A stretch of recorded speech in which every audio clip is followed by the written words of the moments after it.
Wow, so Donald Trump just blew up and ruined the G7 in Alberta, Canada, really before it even took place. Prime Minister Carney, Donald Trump and other world leaders were at a press conference responding to questions really before the summit took place in earnest. And Donald Trump started praising Vladimir Putin, bragging about how Putin only wants to talk. To Donald Trump. Trump started attacking democratic cities in the United States, and so Prime Minister Carney literally had to exercise his role as the G7 chair to stop the press conference, because it was just getting so utterly humiliating for Donald Trump, and frankly for the whole G7 as a result of Donald Trump's unhinged behavior. Watch what went down moments ago. Play this clip. All Democratan cities, and they think they're going to use them to vote. It's not going to happen. Thank you, if you don't mind. I'm going to exercise my role, if you will, as G7 chair since we have a few more minutes with the president and his team, and then we actually have to start the meeting to address some of these big issues. So thank you.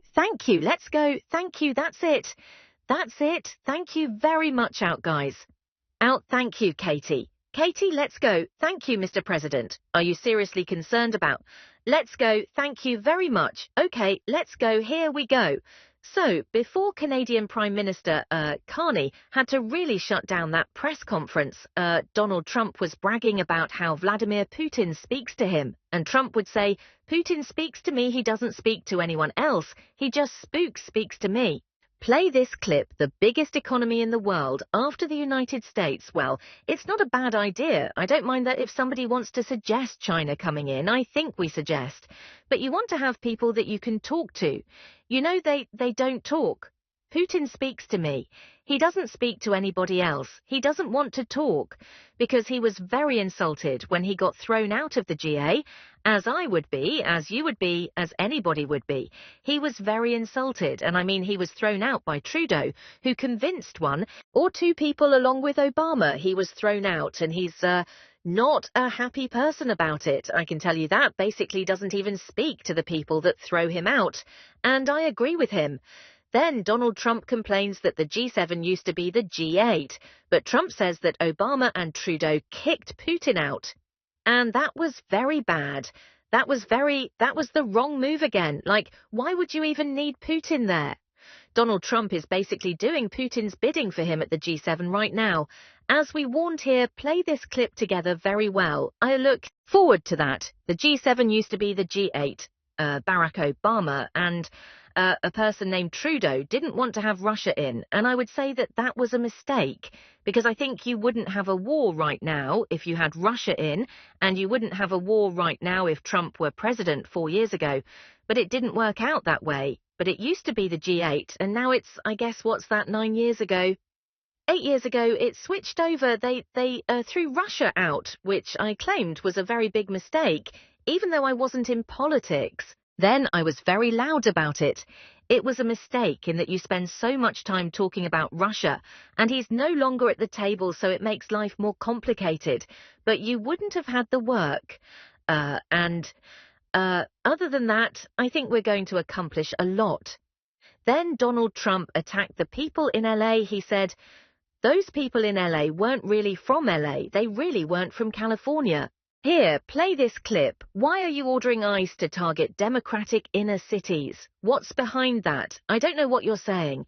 You did a post last night where you said you want ICE to really target Democrats. Yeah, want them to focus on the cities, because the cities are where you really have what's called sanctuary cities, and that's where the people are. I look at New York, I look at Chicago. I mean, you got a really bad governor in Chicago and a bad mayor. But the governor is probably the worst in the country, Pritzker. But I look at how that city has been overrun by criminals and, New York and LA. Look at LA. Those people weren't from LA. They weren't from California. Most of those people, many of those people, yeah. That's a focus. Biden allowed 21 million people to come into our country.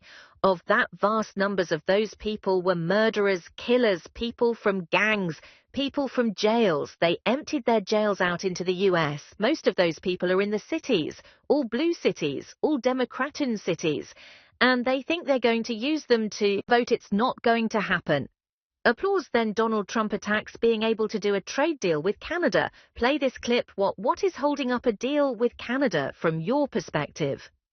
It's not so much holding up. I think we have different concepts. I have a tariff concept. Mark has a different concept, which is something that some people like. But we're going to see if we can get to the bottom of it today. I'm a tariff person.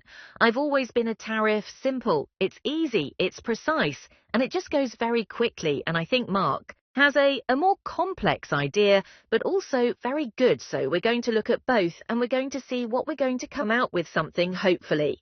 Yeah, so just a complete disaster already at the G7, as Donald Trump came there in completely normal form for him, which is entirely unhinged before he got there as well.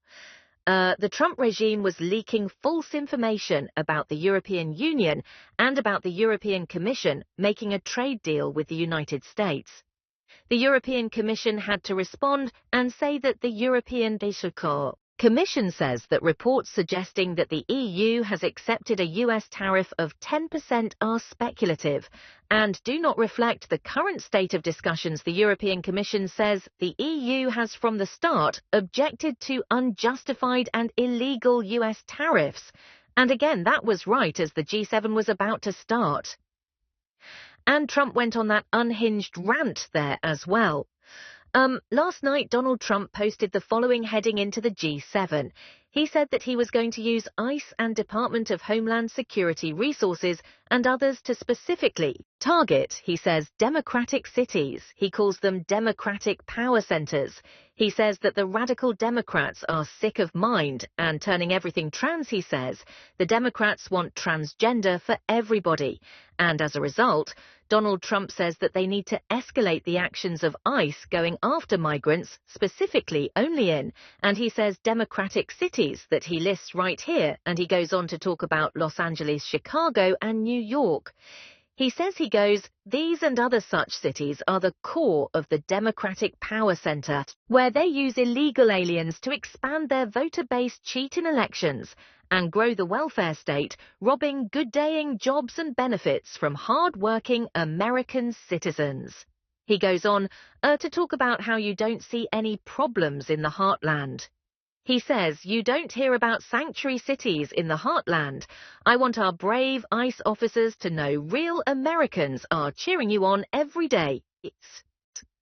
Let's be very clear, Donald, you know that California has the 4th largest GDP, not just in the United States, in the entire world. If California was a country, all of those red states, by and large, are literally failed states. They are taker states. They take money from the federal government that comes from California for them to survive.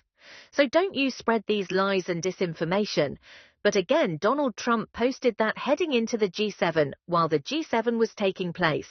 And Donald Trump was whining and complaining that Vladimir Putin was no longer in the G7, as you heard, and that he wants there to be a G8. You had Eric Trump, Donald Trump's kid, bragging about how the Trump family just launched something called Trump Mobile, and they are going to be making cell phones that will revolutionize the world. So it puts in added context. Now Donald Trump's attacks on Apple, as now the Trump family is making their own cell phones right now to grift off of their supporters. Play this clip this morning. You've got an announcement on a new phone. Tell me about that and what you're looking to quote-unquote correct here. Yeah, well, you know, Maria, more and more we're using technology as a company, right, to correct the problems. Obviously, Truth Social was to correct freedom of speech. Right? I mean, he lost his throughout the political process, obviously crypto. We have got the biggest projects in crypto was to correct another problem, which is the fact that they were debunking all conservatives. I was the most cancelled person, probably in the history of the country, and now we're doing Trump Mobile. And Trump Mobile is going to revolutionize kind of, you know, cell phones, mobile calling. We're going to do it better. We're going to do it safer. We're going to have more functionality, more features. And the coolest thing about all these ventures is we're doing it right here in the United States. You're not calling up call centers in Bangladesh. You're not, you're doing it right out of St. Louis, Missouri. And you're going to have phones that are made right here in the United States of America. And it's going to be cheaper, $47 month. You're going to have more international dialing for free, hundreds of countries. International dialing for free. It is the biggest bang for the buck, and we're really excited to get into the space. I mean, when you take kind of technology, obviously real estate's always been our bread and butter, but when you take the technology world between the social platforms, the actual hard devices, which is really what Trump Mobile is, and then kind of the true retail banking, CFI, DeFi, worlds of cryptocurrency, which is no question where the world is going. I really believe we're going to have one of the great kind of tech platforms as part of the Trump organization of any company in the world. And I couldn't be more proud of Trump Mobile. So then again, Eric Trump was on all of the different networks and right-wing podcasts this morning, and he admits that the Trump phones are not currently made in the US, but eventually the Trump phones will be built in the USA. He says, "Play this clip. We're doing the same thing with Trump Mobile right now. I'm incredibly excited. You can build these phones in the United States. Our customer service is in the United States. It's in St. Louis, Missouri. We can add more functionality. We can do it cheaper. We can do it better. And eventually, all the phones can be built in the United States of America. We have to bring manufacturing back here. And so our ethos is, built for Americans by Americans. Do it cheaper. Do it better." Monthly plans, $47 a month, which we kind of thought was fun and cool. Unlimited calling, unlimited. A text over 100 countries around the world. And Eric Trump says that every American should have a Trump phone, because that's a message that we could all rally behind. If you're truly patriotic, a message that should unite everybody is you all need to buy Trump mobile phones right now. Here, play this clip. I hope every Republican uses one, and I hope, frankly, every American uses one. I think it's a message that we can all get behind, and I think we're going to build something that's really great, and, so many other services, Benny, that have been totally ignored. Healthcare services, telemedicine, that's going to be, added to, features of the phone, roadside assistance, which will be added, so many things that frankly, that the cell phone companies just have not done well. And again, all for $47 a month, right? I mean, look at your cell phone plan now. Chances are you're getting ripped off, probably like I was as well, because your cell phone plan goes up 10% a year, every year, and there's fine little print, and you don't pay attention to it, and it gets out of control over the course of 4 or 5 years, or $47 a month, and we're very proud of that number. So while that was going on this morning, while Donald Trump was making a fool of himself in the G7, don't get distracted by the disastrous. Don't get distracted and remember the disastrous budget bill that the MAGA Republicans have pushed through the House of Representatives and that they want to push through the Senate and have signed into law would take away health care for 15 million Americans. 15 million Americans would lose health care. Millions of Americans would lose supplemental nutrition assistance program, or food stamps would lose housing assistance. And the MAGA Republicans keep attacking the Congressional Budget Office, which non-partisan office within Congress. And they project that this will add trillions of dollars to the deficit. This will be the worst bill ever for our deficit. And the MAGA Republicans are saying, the Congressional Budget Office, they're made up of radical leftists and radical Democrats. They're literally led by a Republican, Philip Swaggle. So Philip Swaggle, a Republican, the leader of the CBO appointed by the Republicans in the Senate, who's worked for Republicans his whole life. He was on CNBC. And here's what he had to say. Play those clips. Suppose why some people say, well, the ohm is always wrong. I guess it depends on which one of those metrics, which baselines you kind of put into it, Phil. You've been again accused of being partisan. You're a Republican. I am a Republican. You can see over my shoulder that sheet of dollar bills is signed by the Treasury Secretary when I was in the Bush administration. in the Bush treasuries and the Bush White House. This is a non-partisan organization. We work for the entire Congress. We work for both Democrats and Republicans, the House and the Senate. Have 270 colleagues here who are just focused on the job. And of course, we get things wrong. We get a lot right. We get some things wrong. We're human. We do our best, and we do it in a non-partisan, professional way. Now take a look at this graphic right here. As Aaron Rare says, the regressiveness of Trump's disastrous bill in one image.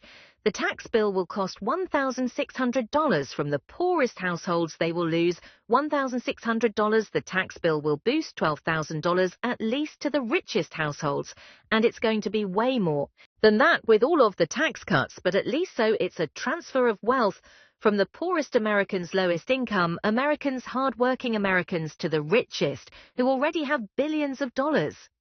Do you think they really need $12,000 more, or $200,000, $300,000 more when they're making over $42 million? Or do you think someone who makes under $70,000 that losing $1,600 is going to impact them significantly more? By the way, Verisight put out this recent generic ballot polling, which has Democrats up 45% to 37%. And let me leave you with this too, because I just want to share with you, I think what maniacs these MAGAs are. I'm going to do a whole Substack post of it later, so go to MidasPlus.com and subscribe to our Substack. But these disgusting MAGAs posted a photo of me and my family at the protests in Pasadena. You see me right there with my wife and our daughter right there.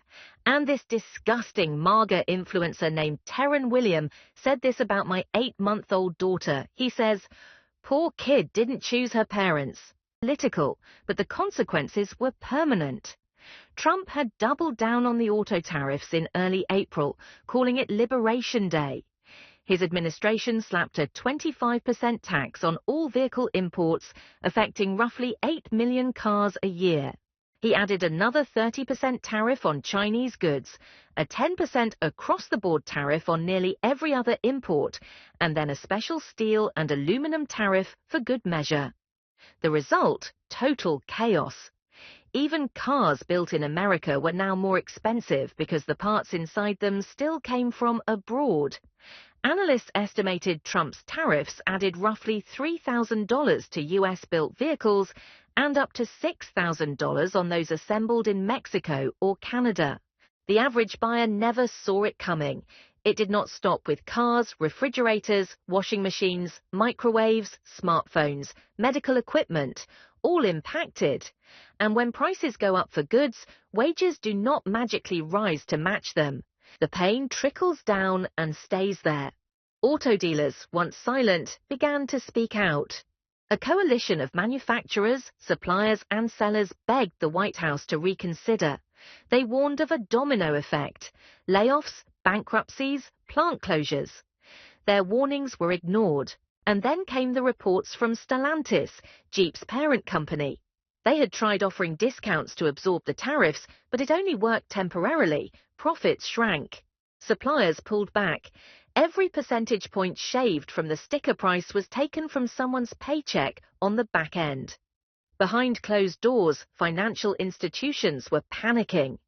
Internal memos from banking giants hinted at exposure levels far beyond public estimates. Lenders were tightening terms. Car loans were harder to get. Interest rates crept upward. Americans were being hit from every direction, at the lot, at the grocery store, and at the bank. And all the while, Donald Trump smiled on stage, declaring the economy stronger than ever. A delusion dressed in a red tie. What Wall Street saw was different. What they saw was fracture. In fact, the only thing holding the markets together was hope.